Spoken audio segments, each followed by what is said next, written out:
कहानी की शुरुआत होती है सन 1887 से, जहां पर हमें एडिथ नाम की एक बच्ची को दिखाया जाता है जो कि बहुत ही अमीर फैमिली से है, लेकिन उसकी मॉम की मौत हो गई थी, इसीलिए वो बहुत ज्यादा दुखी है। अब कुछ दिनों बाद जब वो अपने बिस्तर पर लेटी होती है तभी वहां पर एक साया आता है जो उसकी मॉम का घोस्ट है। उसकी मॉम उसे कहती है कि क्रिम्सन पीक से बचकर रहना। और इसके बाद हमें 14 साल बाद का सीन दिखाया जाता है जहाँ पर एडिथ अब बड़ी हो चुकी है। वो एक उभरती हुई राइटर है और उसने अपने बचपन के उस एक्सपीरियंस से, जब उसने अपनी मॉम की आत्मा को देखा था जिसने कहा था कि क्रिम्सन पीक से बचकर रहना, उस पर एक किताब लिखी होती है जिसे पब्लिश करने के लिए वो एक पब्लिशर के पास जाती है, लेकिन पब्लिशर मना कर देता है। वो कहता है कि मुझे भूतों की नहीं बल्कि रोमांटिक कहानियां चाहिए। इसके बाद दिखाया जाता है कि एडिथ अपने पिता के ऑफिस में टाइपराइटर से अपनी कहानियां आगे लिख रही होती है। तभी वहां पर एक लड़का आता है जिसका नाम थॉमस है। वो एडिथ से कहता है कि मैं तुम्हारे पिता से मिलने के लिए आया हूँ, और तभी वो एडिथ की लिखी हुई कुछ लाइंस पर उसकी किताब के पेजों पर अपनी नजर डालता है और एडिथ से कहता है कि तुमने बहुत अच्छा लिखा है। इसके बाद थॉमस एडिथ के पिता से और बाकी सभी लोगों से मिलने के लिए जाता है जो इस कंपनी को लीड करते हैं। वो सबसे कहता है कि मैं एक प्रोजेक्ट पर काम कर रहा हूँ जिसके लिए मुझे फंडिंग की जरूरत है। वो उन सबको अपना मॉडल दिखाता है जिससे जमीन के अंदर ड्रिलिंग की जा सकती है, लेकिन एडिथ के पिता इससे बिल्कुल भी इम्प्रेस नहीं होते। वो कहते हैं कि इसमें कोई पैसा नहीं लगाएंगे। वहीं रात को एडिथ के पिता एक पार्टी के लिए तैयार हो रहे होते हैं। एडिथ अपने पिता से कहती है कि आपको थॉमस के साथ ऐसा नहीं करना चाहिए था, लेकिन उसके पिता थॉमस में कोई भी इंटरेस्ट नहीं लेते और वहां से चले जाते हैं। अब एडिथ जब अपने घर पर अकेली होती है तभी बाहर से कोई उसका दरवाजा खोलता है, और जब दरवाजा खुलता है तो उसे एक बार फिर से अपनी मॉम की आत्मा दिखती है। एडिथ जल्दी से दरवाजा बंद कर देती है, लेकिन उसकी मॉम दरवाजे के पार आकर एक बार फिर से उसे वही बात कहती है जो बचपन में कही थी, क्रिम्सन पीक से बचकर रहना।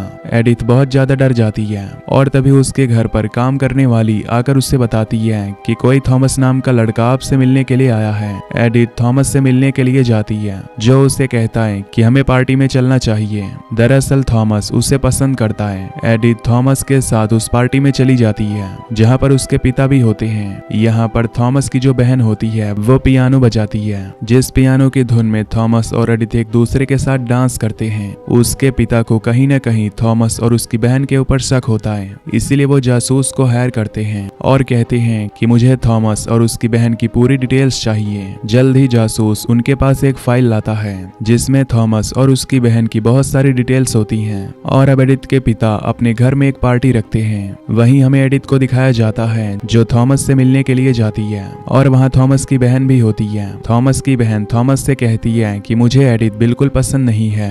थॉमस कहता है कि तुम अपनी रिंग मुझे दो, हम अपने मकसद में जरूर कामयाब होंगे।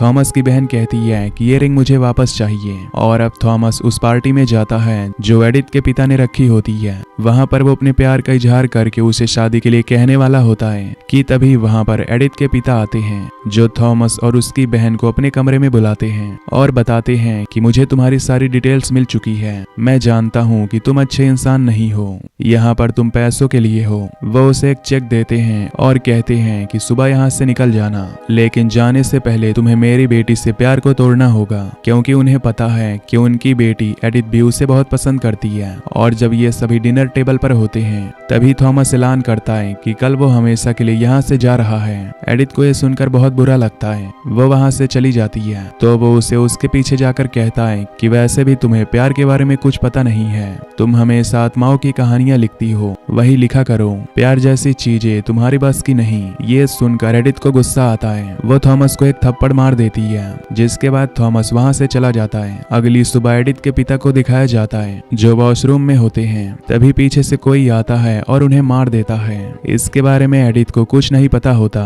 एडिथ को थॉमस का लेटर मिलता है जिसमें उसने लिखा होता है कि रात को जो कुछ मैंने कहा वो तुम्हारे पिता के कहने पर कहा था, क्योंकि मैं गरीब हूँ और वो नहीं चाहते कि हम दोनों एक दूसरे के साथ रहें, जबकि सच ये है कि मैं तुमसे बहुत प्यार करता हूँ। ये सुनने के बाद एडिथ होटल में जाती है जहाँ पर थॉमस रुका होता है। उसे पता चलता है कि थॉमस यहाँ से जा चुका है, जिससे वो बहुत उदास हो जाती है। और अगले पल उसके सामने थॉमस होता है जो उसे बताता है कि यहाँ से मैं नहीं बल्कि मेरी बहन जा चुकी है, मैं तुमसे बहुत प्यार करता हूँ। अब यहाँ पर एडिथ के पिता का वकील वकील आता है जो एडिथ को बताता है कि तुम्हारी पिता की एक हादसे में मौत हो गई है। इस बात से एडिथ टूट जाती है क्योंकि उसका इस दुनिया में उसके पिता के अलावा कोई नहीं था और अब थॉमस उसे वही अंगूठी पहनाता है जो उसने अपनी बहन से ली थी।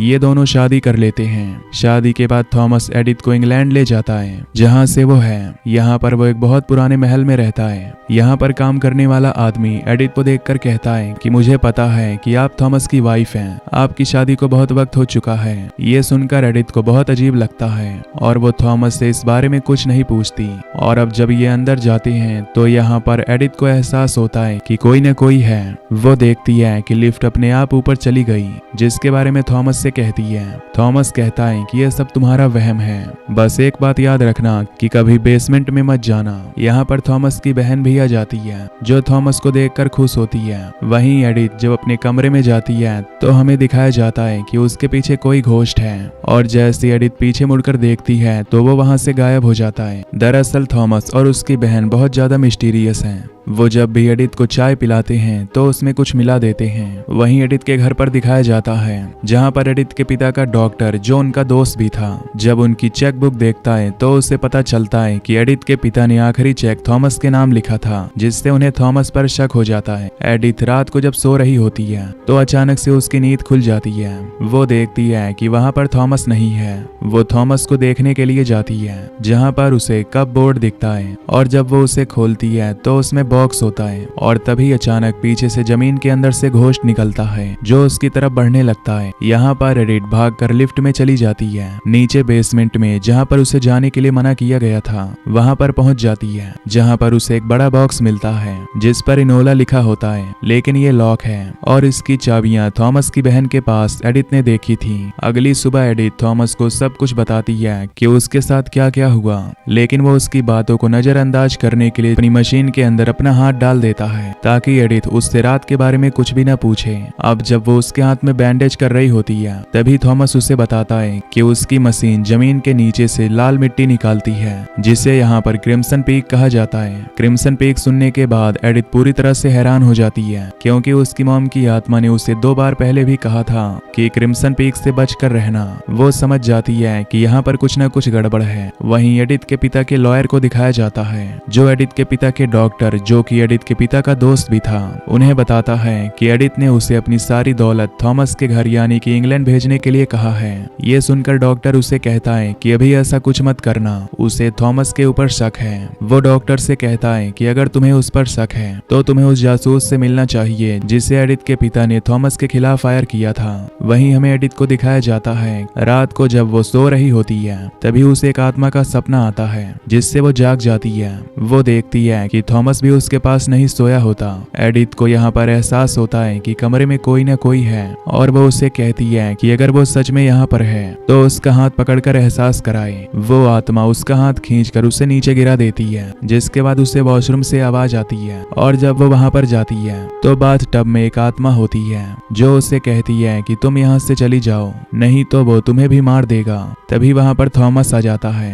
एडिथ भागकर थॉमस के पास जाती है और उसे सब कुछ बता देती है। वहां पर थॉमस की बहन भी आ जाती है जो उसे समझाती है कि ऐसी कोई बात नहीं है, यहाँ पर कोई आत्मा नहीं है। इसके बाद वो थॉमस के साथ यहाँ से निकल जाती है और उसकी बहन थॉमस से कहती है कि ये किस आत्मा की बात कर रही है, शायद ये मॉम के बारे में बात कर रही है, लेकिन मॉम के बारे में इसे कैसे पता चला? जल्द से जल्द इसके जायदाद के कागजों पर इसकी साइन लेने होंगे। अगले दिन थॉमस एडिथ को लेकर पोस्ट ऑफिस में जाता है जहाँ पर उसके लिए 2 लेटर्स आए होते हैं और तभी यहाँ पर तूफान शुरू हो जाता है जिस वजह से थॉमस और एडिथ को यहीं पर रात गुजारनी पड़ती है। ये दोनों पहली बार एक दूसरे के इतने करीब आए होते हैं। अब जब सुबह ये घर वापस आते हैं तो थॉमस की बहन एडिथ से पूछती है कि तुम्हारी रात कैसी रही। वो बताती है कि पहली बार हम एक दूसरे के करीब आए। ये सुनकर उसे गुस्सा आ जाता है और अगले पल वो अपने गुस्से को कंट्रोल करके कहती है कि मुझे तुम दोनों की चिंता थी, इसलिए वो अपना आपा खो बैठी। यहाँ थॉमस की बहन एडिथ की लेटर को भी देखती है जो पोस्ट ऑफिस से वो लाई होती है। थॉमस थॉमस की बहन कहती है कि मैं तुम्हारे लिए चाय बनाती हूँ। उसने अपनी चाबी वहीं टेबल पर रखी होती है, जिससे अब एडिथ उस चाबी को ले लेती है जिस पर इनोला लिखा होता है, जिसका बॉक्स उसने नीचे बेसमेंट में देखा था। वहीं एडिथ के डॉक्टर को दिखाया जाता है जो अब उस जासूस से मिलता है जो एडिथ के पिता ने थॉमस के खिलाफ फायर किया था।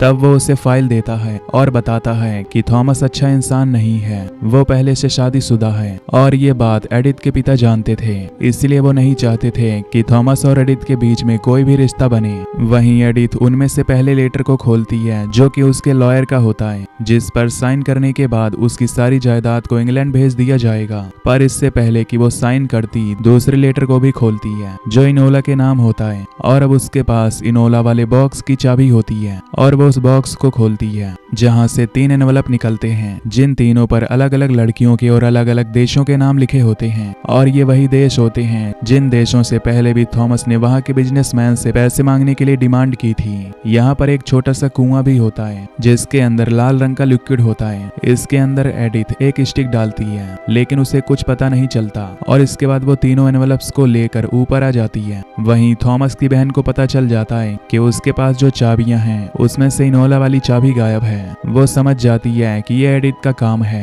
वो एडिथ की तरफ जाती है। एडिथ को पता चल जाता है कि थॉमस की बहन उसकी तरफ आ रही है, इसीलिए बहाना बनाकर चेयर पर बैठती है और कहती है कि मुझे पानी चाहिए। थॉमस की बहन जानबूझकर चाबियां वहीं पर छोड़कर पानी लेने चली जाती है और मौके का फायदा उठाकर एडिथ चाबी को जिस पर इनोला लिखा था वापस उनमें लगा देती है। थॉमस की बहन देखती है कि चाबी वापस आ चुकी है, जिससे वो समझ जाती है कि चाबी और किसी ने नहीं बल्कि एडिथ ने ली थी। वो बहुत कुछ जान चुकी है। रात को एडिथ उस टेप को सुनती है जो उससे पहले मिला था। साथ ही वो यहाँ पर तीनों एनवलप्स को खोलती है, जिससे उसे पता चलता है कि थॉमस ने पहले भी 3 लड़कियों से शादी की थी, जिसमें से एक का नाम इनोला था। दरअसल थॉमस और उसकी बहन चाय में हर किसी को पॉइजन मिलाकर देते हैं, जिससे उनकी मौत हो गई और अब एडिथ के मुंह से भी खून आना शुरू हो जाता है। वो वहाँ से भागना चाहती है, पर जब वो दरवाजा खोलती है तो बाहर तूफान चल रहा होता है, इसीलिए चाहकर भी वो बाहर नहीं जा सकती। अगले पल वो वहाँ पर बेहोश हो जाती है। जब उसे होश आता है तो उसके सामने थॉमस की बहन होती है, जिसके हाथ में खाने की ट्रे और चाय होती है। वो उसे चाय पीने के लिए कहती है। एडिथ चाय पीने से मना करती है, लेकिन वो एडिथ को जबरदस्ती खाना खिलाती है।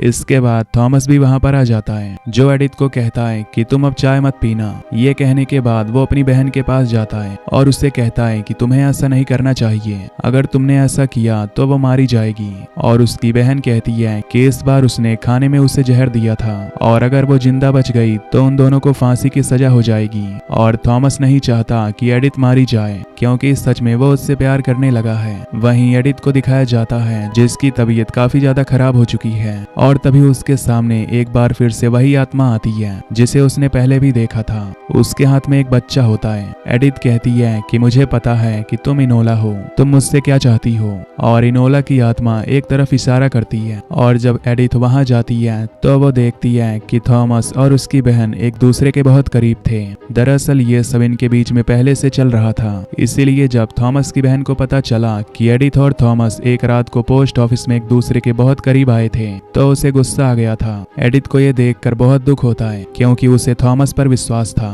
वो यहाँ से जाने लगती है, लेकिन तभी थॉमस की बहन आकर उसके हाथ से अपनी अंगूठी ले लेती है और उसे ऊपर से नीचे धक्का देकर गिरा देती है। पर यहाँ पर एडिथ को ज्यादा चोट नहीं लगती।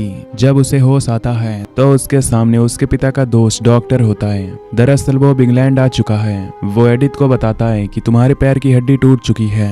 एडिथ उसे सब कुछ बताने की कोशिश करती है, लेकिन थॉमस की बहन उसकी बात को काट देती है। तभी डॉक्टर एडिथ की उंगली पर देखता है जहाँ पर उसकी एंगेजमेंट रिंग नहीं होती। उसके हाथ में घाव का निशान होता है और उस रिंग को अब थॉमस की बहन की उंगली पर देखता है, जिससे वो सब कुछ समझ जाता है। वो यहाँ से जाने लगता है, लेकिन तभी थॉमस और उसकी बहन उसके सामने आ जाती हैं। डॉक्टर कहता है कि तुम बहुत जालिम हो और मैं एडिथ को यहाँ पर नहीं रहने दूंगा। साथ ही वो एडिथ को बताता है कि थॉमस वो इंसान है जिसने अपनी खुद की मॉम को मार दिया था और इन दोनों का पर्दाफाश हो चुका है, इसलिए डॉक्टर को यहाँ से जाने नहीं दे सकते।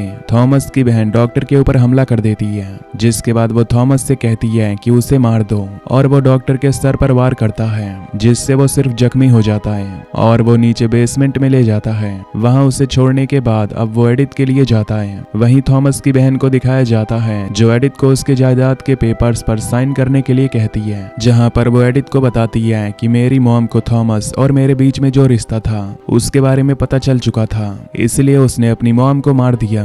थॉमस अपने प्रोजेक्ट को कामयाब करना चाहता था, इसीलिए हमने 3 अलग अलग लड़कियों को फंसाया उनके पैसों के लिए। और अब तुम्हारी बारी है। एडिथ को पेपर्स पर साइन करना पड़ता है। एडिथ उससे पूछती है कि उसके पिता को किसने मारा था। वो कहती है कि तुम्हारे पिता को मैंने मारा था। ये सुनकर एडिथ को गुस्सा आता है और वो उसे जख्मी करके वहां से निकल जाती है। अब जब वो यहाँ से निकल रही होती है तभी थॉमस नीचे बेसमेंट से लिफ्ट से ऊपर आ जाता है। वो उसके ऊपर भी हमला करना चाहती है तो थॉमस बताता है कि मैं तुमसे प्यार करता हूँ और अब तक जो कुछ मैंने किया वो अपनी बहन के कहने पर किया, क्योंकि वो मेरी बड़ी बहन है। तुम नीचे बेसमेंट में जाओ। और इसके बाद थॉमस उस कमरे में जाता है जहाँ पर उसकी बहन होती है, जिस पेपर पर एडिथ ने साइन किए थे। अब थॉमस अपनी बहन से कहता है कि तुम एडिथ को मत मारो, हम यहाँ से हमेशा के लिए कहीं दूर चले जाएंगे और तीनों एक साथ मिलकर रहेंगे। थॉमस की बहन थॉमस से पूछती है कि क्या तुम उससे प्यार करते हो। थॉमस कहता है कि हाँ। ये सुनकर उसे बहुत गुस्सा आता है और वो थॉमस को मार देती है, जिसके बाद अब वो एडिथ को मारने के लिए जाती है। एडिथ और उसके बीच में हाथापाई होती है और ये दोनों लड़ते लड़ते बाहर आ जाती हैं। तभी वहां पर थॉमस की आत्मा आ जाती है, जिसे देखकर थॉमस की बहन बहुत ज्यादा इमोशनल हो जाती है। और तभी एडिथ को मौका मिल जाता है और पीछे से वो उसके ऊपर हमला करके उसे मार देती है। और एडिथ यहाँ पर डॉक्टर के साथ बर्फीले तूफान में निकल जाती है। इन दोनों को कुछ विलेजर्स मिल जाते हैं जो इन्हें यहाँ से निकालते हैं। वहीं हमें थॉमस की बहन की आत्मा को दिखाया जाता है जो उसी महल में फंस जाती है। फिर कहानी के एंड में दिखाया जाता है कि एडिथ ने अपनी नई किताब लिखी है जो उन्हीं घटनाओं पर है